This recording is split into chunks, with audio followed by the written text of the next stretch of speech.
No, no, no, no, no, no, no, no, no. Mire la camisa que me puse para saludarlo hoy día.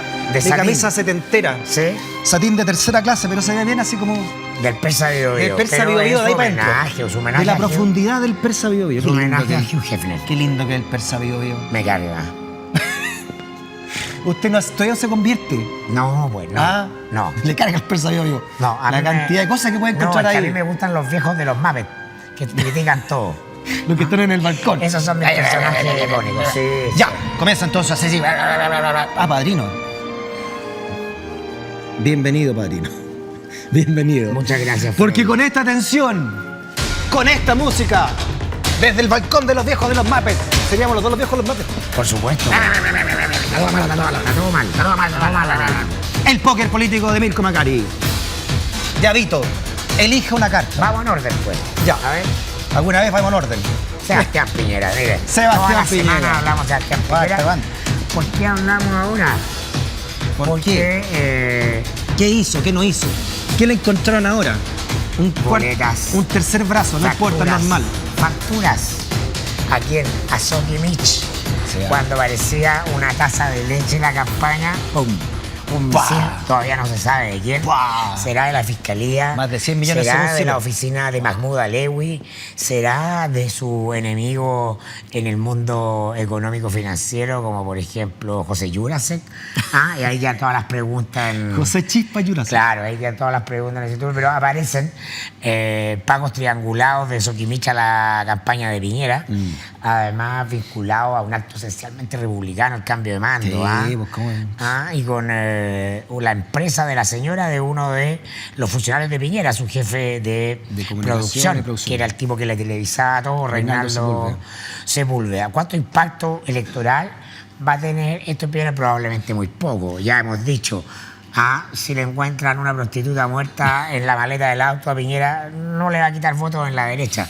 Lo puede complicar, ¿para qué? Para crecer hacia el centro, pero hoy día no está la estrategia de crecer hacia el centro. Oiga, ¿y sabés qué es lo más interesante de esto? Y ya desde un punto de vista periodístico también, Mirko, que esto lo destapó el Mercurio. Claro, por supuesto, por eso. No estamos hablando del Clinic. El brazo de la operación es largo. El brazo de la operación llega hasta decir, esto lo vamos a publicar en el Mercurio. ¿Y por qué el Mercurio le dio esta repasada? Y después en la segunda puso otra más. También le dio una repasada. Bueno, hay que estar en la interna y pueden haber mil ¿Qué pasa? razones. Qué raro, ¿no? Pueden haber mil razones, desde la simple competencia periodística o el deseo de golpear sabiendo que esto ya no daña. Porque si Piñera estuviera punteando en la encuesta y tuviera un candidato que detrás lo secunda ahí, mordiéndole la nuca, claro, uno dice cualquier movimiento puede cambiar la aguja, pero la distancia es tanto que también hay una cierta seguridad de que en definitiva en este tema Piñera está relativamente blindado. Tiene el teflón ahí. No, claro, o sea, la derecha asume como es Piñera. Es un vivo, es un fresco, juega al borde, el tema de Lucas siempre hace pillería, si hay alguien metido en tema de plata va a estar también el metido. Si Sokimich financia toda la política chilena, ¿por qué tampoco? ¿Por qué no Es un financió a votante, Sebastián que Piñera? dice, aquí tanto si todos lo hacen, ¿no? Que si es astuto, No. así son los negocios. No, me lo decía Hermógenes Pérez Arce, Piñera es un seguro de vida para la derecha. Le perdonamos que sea un pillo, pero mucho mejor que un marxista. Es súper simple el razonamiento. Pero la Piñera, tercera, para mucha gente en la derecha es el mal menor. La tercera decía una bomba, le estalla una bomba a 50 y tantos días de la elección. ¿Usted lo ve como una bomba esto a 53 días como propuso la tercera? Es una bomba ruido. Es una bomba ruido. Es una bomba ruido. No creo que perfore su lugar en la encuesta, pero nos podemos equivocar.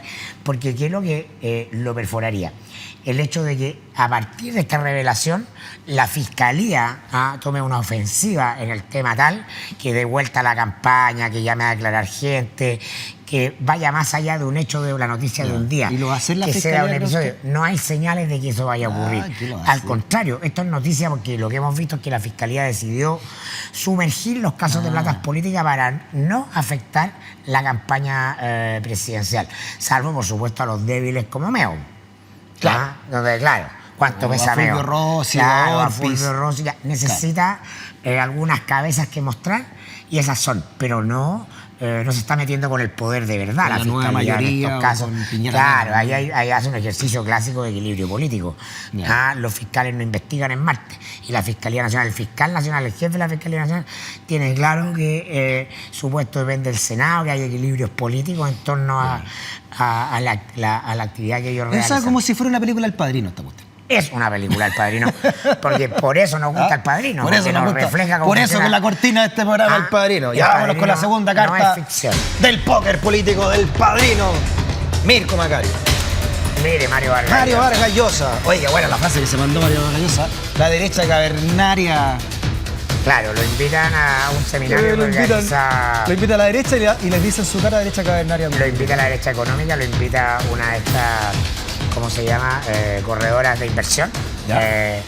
Y le hace, obviamente, una serie basada en el mundo piñerista, también lo ha auspiciado por el Mercurio. Y muy amigo de Piñera, amigo personal de Sebastián Piñera, y viene acá y les revienta esto en su cara, ¿no? Les dice la derecha que no apoya el aborto en general como derecho de las mujeres, pero en especial el derecho humano de una mujer que ha sido violada, decidir sobre ese embarazo, es una derecha cavernaria. Porque viene a enfrentar a la derecha chilena al espejo. La derecha chilena no tiene nada que ver con las otras derechas del mundo, ni responde a un ideario liberal en su mayoría. Se han vestido de liberalismo, de un falso liberalismo, han confundido la transaga, el laissez-faire en los negocios con el espíritu valórico del liberalismo decimonónico, claro. Porque es lo que les conviene en términos de imagen, porque ese es el ropaje ideológico que les conviene, pero finalmente la derecha chilena viene de un mundo absolutamente conservador, autoritario, tienen su origen en la cultura del fundo. En el latifundio. Claro, en la cultura de los patrones. Que no come en la mesa nada diferente a lo que come el capataz o a lo que come el inquilino, que es rústica, que es básica, que no se nutre cultural e intelectualmente de los movimientos de punta, nunca, muy religiosa, en ninguna parte, además. En ningún sitio. Y su único dispositivo intelectual son las encíclicas de la iglesia. Claro. Con eso le basta. Al lado de la casa patronal está la iglesia y entonces todos y cada uno de los intentos de crear una derecha liberal son aplastados. Desde Freire en el 1820 y algo, claro, 23, el intento del federalismo, pasando por Balmaceda, que no era un presidente de izquierda, era un presidente liberal, ¿no? Hasta llegar a el proceso de reforma de Eduardo Frei Montalva y Salvador Allende. Cualquier intento de imponer visiones más abiertas o liberales son aplastados porque esa es la lógica del fondo. El fondo se administra con una huasca. El capataz la usa a nombre del patrón, pero tiene que ser inflexible porque es una institución medieval. A propósito de Mario Vargas Llosa, al segundo bloque vamos a tener los dos conversos. Vamos a tener a Mauricio Rojas y también a Roberto Ampuero, que sacaron su segundo libro de diálogos de converso. Sí, claro.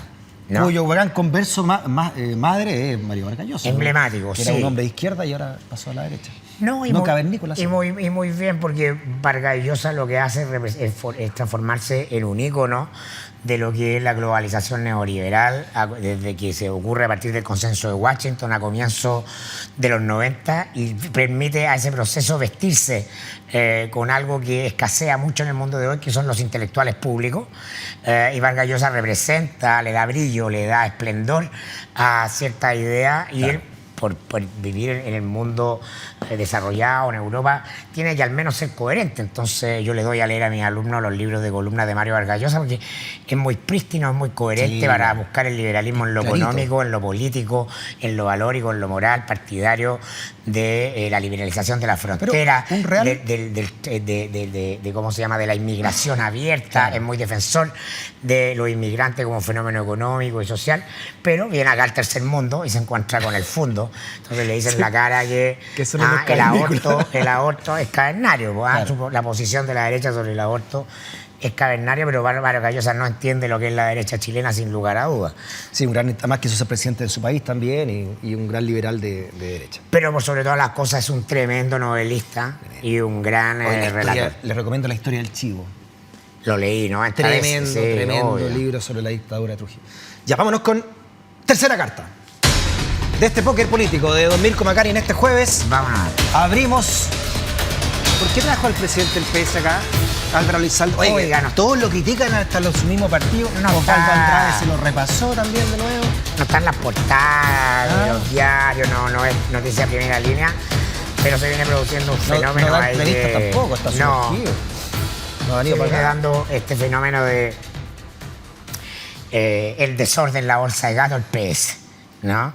Esto se ha vuelto mucho más evidente con el apoyo que formalmente el PS le brinda al PC para su candidato a senador en la tercera región, Lautaro Carmona, pero la base PS de la zona se revela y dice que ellos apoyan a Yana Proboste. A contraparte, en Arica, el PC dice que no va a apoyar a Insulza. ¿No? Entonces, porque claro, un negocio es un negocio. Sí. Y lo que está Y demostrando. la DC tiene su candidata propia. Lo que está, claro, la fragilidad es la capacidad de conducción. Es decir, un partido que no tiene mando. Porque cuando las bases se revelan en un partido disciplinado que en un minuto incluso quiso adoptar posiciones de control interno de características leninistas. Como de control de cuadro. Pero finalmente el PS es una montonera y hoy día se nota más que nunca. Además, él es vinculante, Mirko, porque iba de candidato a senador también por el Maule. Bueno, todo el negocio con el PC tenía que ver con asegurar la elección de Elizalde en la séptima región en el Maule y de Isabel Allende en la quinta, que está en peligro también. La pelea esa quinta. Pero esta descomposición del Partido Socialista como orgánica viene justamente de Isabel Allende, que es la madrina de Elizalde, de Elizalde y otros chicos. Entonces, ahí el partido empieza una etapa de descomposición bien interesante, porque parte con la indefinición presidencial. ¿Se acuerda que usted perdió una apuesta conmigo porque creía que Isabel Allende iba a ser candidata presidencial? Sí, ella fue particularmente errática. No sabía que el agua le iba a bajar. Dejó al partido sin candidato. Terminó en una jugada táctica, Elizalde apoyando a Guillé y haciéndolo mal porque se puso a todo el laguismo en contra, porque la política se mide por resultados. Y entonces Elizalde... Y se perdió la primaria también, al bajar al agua. Elizalde nos está demostrando la solidez política para conducir un partido en un momento complejo para la centroizquierda, sobre todo para la nueva mayoría, pero particularmente complejo para la política desacreditada en general. Entonces lo que tú estás viendo aquí es un fenómeno de dispersión en todo el sistema político, pero particularmente en ese mundo y en el Partido Socialista. O sea, mal lo ha hecho Elizalde entonces. Mal. Claro, o sea, no es el líder que el socialismo necesita en este minuto. Y sobre todo, lo más interesante, y un partido complicado. Al día siguiente de la elección viene la pasada de cuenta, que es lo habitual en ese partido, en la política en general, pero en ese partido en particular. Por algo tiene una chita afilada de símbolos. Muchos van por la cabeza de Elizalde y hay que ponerle atención. Vámonos con la penúltima del póker político de don Mirko Macari. Mirko, el último as que le va quedando. Era el tema. ¿Se puede decir el nombre de este caballero? No lo van a hallar preso. No puedo decir que Héctor Yaitul van a hallar preso. Ya. El líder de la CAM. El líder de la CAM. Digámosle Tito. Sí, bueno, como a todo Héctor. Me parece muy bien. ¿Qué significa todo esto? Apagar el fuego con parafina, dijo el intendente Huenchumilla, con las detenciones de los líderes mapuches. A ver, muy probablemente hay cosas en el trasfondo de esta detención, de esta jugada del gobierno por reposicionar con una mano dura en el conflicto mapuche. Probablemente hay antecedentes que no están encima de la mesa. Sí es público que se maneja antecedentes de compra de armas, fierros, ¿no? En Argentina, fierros más sofisticados, no sé si comprados o donados desde Argentina, pero muy probablemente hay más cosas que no conocemos. Bueno, partió para allá. Hay más cosas que no conocemos y razones políticas, tácticas para levantar este tema ahora no hay. Yo creo que deben haber antecedentes desde el punto de vista de la inteligencia policial que obligaron a la moneda a intervenir esto antes de que se saliera de las manos. Porque, ¿qué es lo que viene? La visita del Papa. Entonces, naturalmente, un gobierno no puede sino tener la atención concentrada en un tema que va a concentrar la mirada de los noticieros de todo el mundo, de las cámaras de televisión de todo el mundo. Entonces, en este caso sí tiene que ponerse en parche enterería al gobierno. No es que haya una voluntad de solucionar el conflicto mapuche, pero por lo menos en lo policial sí pareció que había una amenaza de escalada, porque también estos grupos iban a aprovechar la avenida del Papa para mostrarse, para hacer ruido. La avenida antes del Papa, que también hubo un sector que quiso mostrarse también, las oportunidades también, ¿no? Con otras vitrinas, con otras circunstancias, por supuesto. Pero... Exactamente, entonces hay un gallito detrás de eso. La avenida del Papa yo creo que es un factor para explicar el particular cuidado que está teniendo el gobierno en este tema. ¿Sabes lo que este a mí no me cae en la cabeza, Mirko? ¿Qué no le cabe? En el año 2017, supongamos que nosotros dos somos líderes de una facción terrorista, ¿no? Queremos poner bombas, queremos quemar, no sé. No vamos a estar hablándonos por WhatsApp la cuestión. ¿Cómo? ¿Por qué no? Pero porque obviamente que están todos intervenidos. Pues. O sea, si realmente son líderes terroristas, ¿cómo van a estar hablando por WhatsApp? Oiga, pero es que parece que hay un infiltrado. Parece que la noticia es que hubo un infiltrado que vio esos WhatsApp y esos Telegram. Es que parece que estaban, según lo que dijo la policía, estaban todos intervenidos los teléfonos. Pero lo que yo escuché, porque en esto no tenemos la verdad verdadera, es que no, había un infiltrado que también fue parte de esa cadena de WhatsApp y de Telegram. Así, ¿eh? Eso es lo que yo escuché. En el grupo. O sea, claro, no es que el carabinero esté tecnológicamente por sobre la CIA o el Mossad en capacidad de intercepción de... Porque Telegram es interceptable, o sea, no es interceptable, eso es lo que nosotros sabemos, ¿no? Sí. Oiga, su amigo José Antonio Kast, ¿sí? Su candidato presidencial. Mi candidato, sí. Sugirió, dio a entender que podía haber tenido el financiamiento de la Universidad de Chile porque viene a hacer una charla acá. Bueno, lo que ha trascendido, la información de Fiscalía que ha trascendido es que alguna universidad acá en Santiago le donó, en ese lugar se consiguió plata para la causa mapuche, no tenemos más antecedentes, pero de comprobarse que institucionalmente una universidad sería un escándalo. Yo creo que no, que a un grupo dentro de una universidad. Es lo más razonable, ¿no? Ninguna universidad institucionalmente va a cometer un desaguisado que la hipoteca al futuro de esa manera, ¿no? Oiga, por último, Mirko, el contexto político, ¿no? Quedan pocas semanas para una elección presidencial. La figura de Alewi también en esto, ¿cómo lo ve usted? Alewi es quien tiene el poder en la moneda, quien toma las decisiones en casos importantes. En materia de seguridad, sin lugar a dudas, es la voz última y definitiva. La presidenta confía completamente en él y Alewi es un personaje que viene de la cultura de la izquierda, de los socialismos reales, entonces entiende que lo principal es el control, lo principal es tener conocimiento de todo lo que ocurre, lo principal es ejercer el poder del Estado en forma y además que tiene a su favor que no tiene problema en pagar costos de imagen, en asumir costos políticos y por eso la presidencia no está ni ahí. Claro, sí, no está ni ahí. Una figura, bueno, lo hemos dicho acá muchas veces de novela, súper interesante. Clemenza. Claro, claro, es un operador decidido que tiene que hacer lo que tiene que hacer, y yo le digo, o sea, el faro que ilumina todo esto es la visita al Papa, sin lugar a dudas, más que la elección presidencial. Amén. Ya, vámonos con... Es que se imagina usted... Ha llegado el momento... ¿Se imagina usted una quema de camiones con el Papa acá? La quema de papamóviles. Decían que, perdona, lo último, que a Alewi le molestó mucho que Yaitú estuviera entre los nombres que manejaban los jesuitas para ir a juntarse con el Papa. Entonces también ahí puede haber una desactivación. Es que son tan chascón los jesuitas. Andan a Argentina, Alegüero. Son incontrolables. Es como el Gary Medel, Alegüero. No, que digo que cuando da pena marcarlo, imagínense que lo manden a le da miedo, miedo. Imagínense estar en un problema y te mandan a Alegüe a negociar. Te entregáis todo. Ya, vaya, la asusto. Ya, no hemos puesto ninguna ficha, pero están puestas para el Joker de Mirko Macari. ¿A quién trajo en su Joker? ¡Ay, esa pelea! Sí, pues, weón, le dijo. Levanta la weá, pues, weón. Se descuadró Fernando Paulsen, ¿o no? Weón. O sea, con Marco yo lo vi en directo, lo escuché al día siguiente. No, pero están todas las redes sociales en Mirko, si usted que lo googlea. A ver, pero sí, pues por eso. O sea, como 5 veces traté de escuchar el weón y era como, man. O sea, es distinto weón como adjetivo a weón como manera de terminar una frase en Chile. Pero decía Marco que a Piñera lo hubiesen dicho lo mismo. Que era porque era él, que era un ninguneo. Bueno, pero es que Marco genera un ambiente coloquial. Y también genera un ambiente de sulfuración por su excesiva verborrea. Y bueno, aquí acudió, ¿se acuerda cuando hicimos o mostramos el video de Candonga Carreño después de la entrevista en que Mochati apretaba a Meo y Meo contestaba con puñete, con maguachi, con patadas, con todo? Bueno, oye, pero usted que trabaja no con ha Fernando cambiado Paulsen, la técnica. usted que trabaja con Fernando todas las mañanas en la radio. ¿En la radio? La clave. La clave. Todas las mañanas de 8:30 a 9, ¿verdad? Así es. ¿Qué dice Fernando en la interna? Porque Fernando también es un gallo súper bueno para el deseo, también es muy, muy afable.